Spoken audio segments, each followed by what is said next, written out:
Good day, viewers.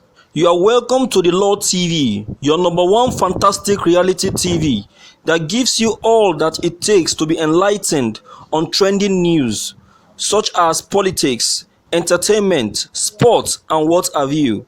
If you are new on this channel, kindly click on the subscribe button as well as the already subscribed. So please don't forget to drop your comments anytime I drop new videos. Thank you. Ciao, ciao. Trending news.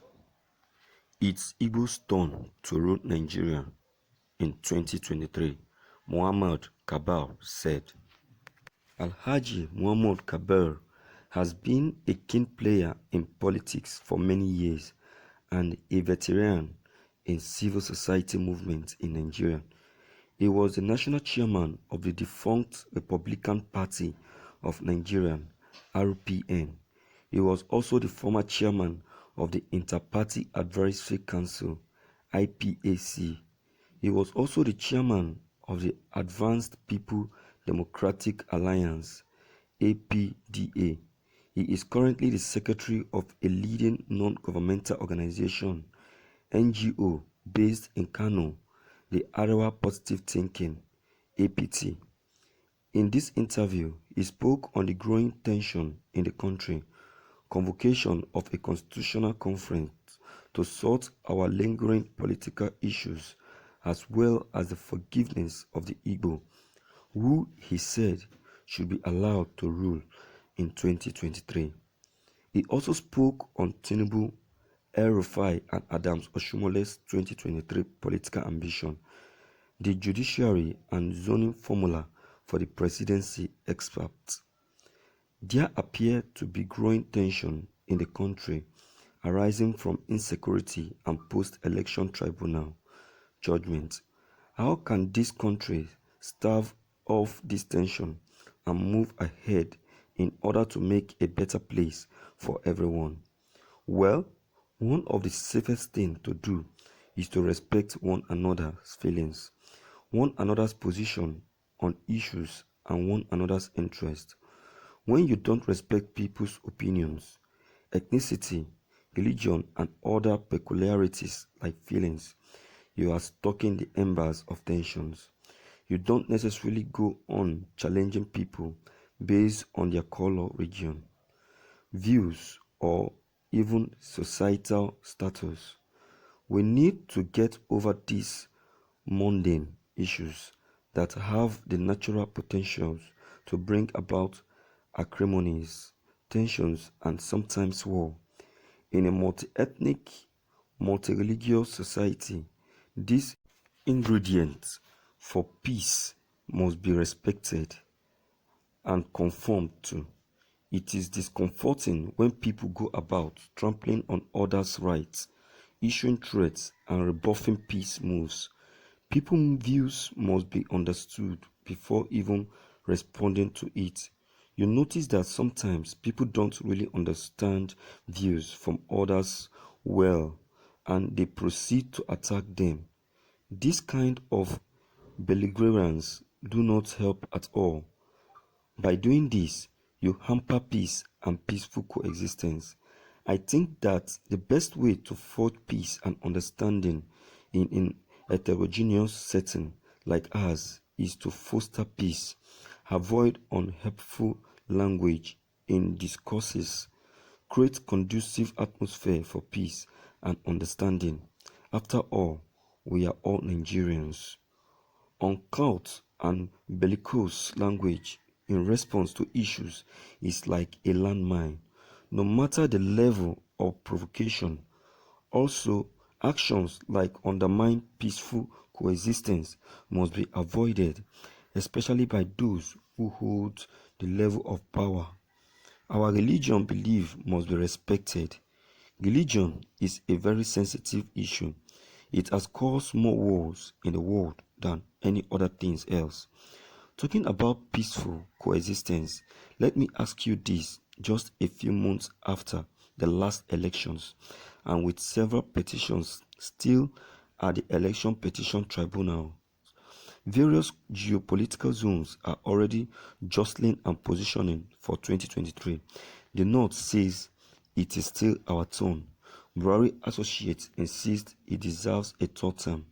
The Southwest says it can't help it. It must be our turn. The Southwest sends signals saying, you think we are here to be just clapping and cheering others.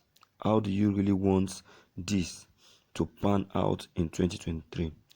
You see, political issues are big and we should understand where we are coming from and why we have been put together in a particular place as an entity.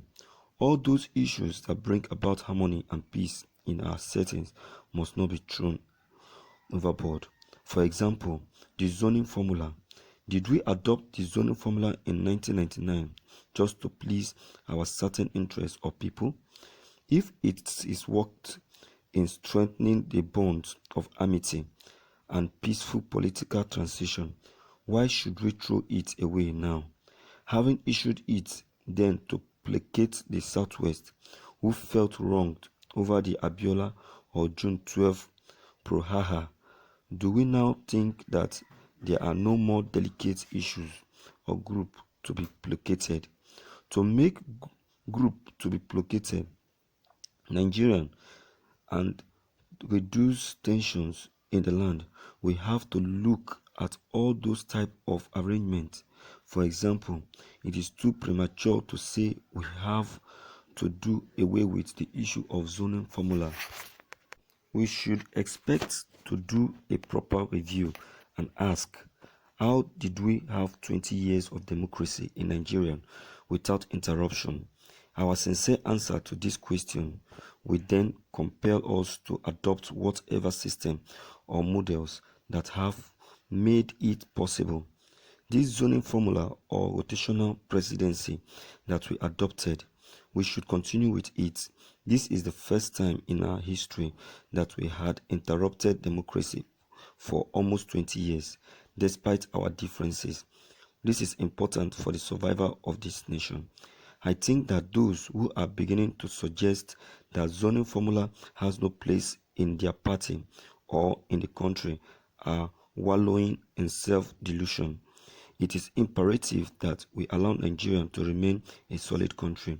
We cannot just jump out of an arrangement that is working because of selfishness, greed, and irredentism. One zone will not continue to rule and other people will just keep quiet and allow them to have a smooth sail. It can't happen. We must always look back on our journey so far. We must use zoning formula to appease a certain tense situation in 1999 and it worked for the benefit of all. Why must we now jettison it? Is there no more tense situation in the country today? Are all the entities in Nigeria happy with each other? When we did it to appease the aggrieved in 1999, they came and had their turn and left. Another group came and had their time and also left. You that are now having your turn, you have to also go when you complete your tenure and allow another group to take their turn. When we have achieved this stability through this arrangement and are mature, we can then come up with a national conference or whatever. We can then sit down and examine our progress and the way forward in our political journey. That way, there will be no bickering, no balloting, and no tension. This is the way to go. Thank you for listening to this news. Viewers, please concerning this news, your comments and contributions are very much important. Don't forget to leave your comment behind. Click on the subscription buttons as well as bell buttons to receive more updates. Thank you.